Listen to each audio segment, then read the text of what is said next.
am Denise Palmer, and I am an illustrator, artist, and surface pattern designer working out of my studio close to the Gulf of Mexico, where water adventures and botanical plants surround my everyday life. Welcome to these video chats, where I talk about some of the techniques I've used to create my artwork and chat about all things illustration, art, and design.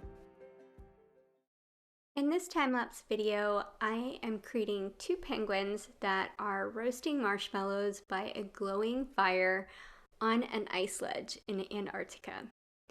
This was created for a custom illustration project, and if you would like to see more details about the project this was created for, you can find the link below the video.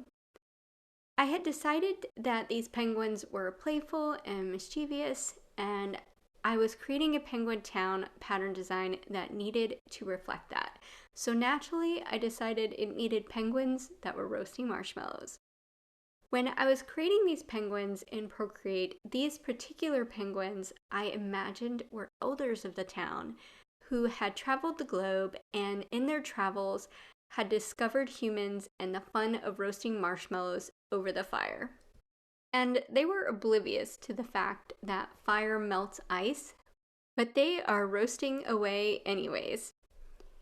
They are relaxed in their lounge chairs and ready for their yummy toasted marshmallows. Having a story in mind when you're creating artwork is so important because it keeps you inspired and it helps to bring out the creativity in what you're doing. It creates a deeper connection with your artwork and it draws people in to the story that is behind what you are creating.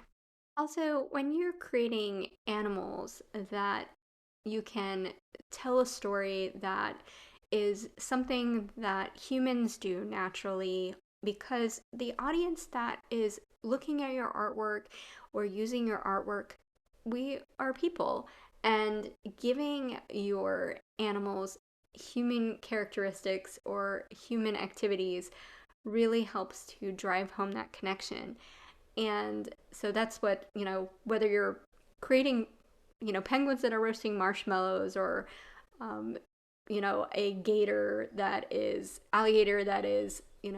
kayaking or something, giving them human qualities is a great way to bring that connection to your artwork too.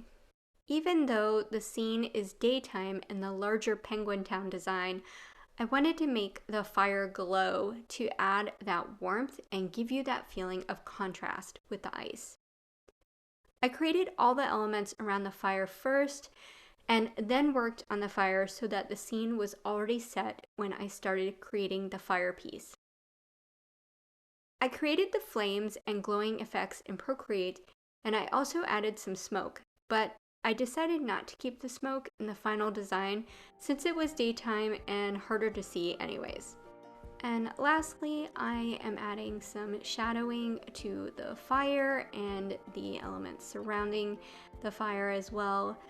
This is the finished design that is part of the larger penguin town design for this project. They are nestled into their own little nook, roasting marshmallows by a fire and with little fish attracted to the glow on the ice ledge. If you would like to learn more about creating two different glow effects in Procreate, including the fire in this video, I created a reference guide to creating my favorite glow effects in Procreate. You can find the link to the guide below this video. I will be sharing more process videos, so be sure to subscribe. Thank you for watching.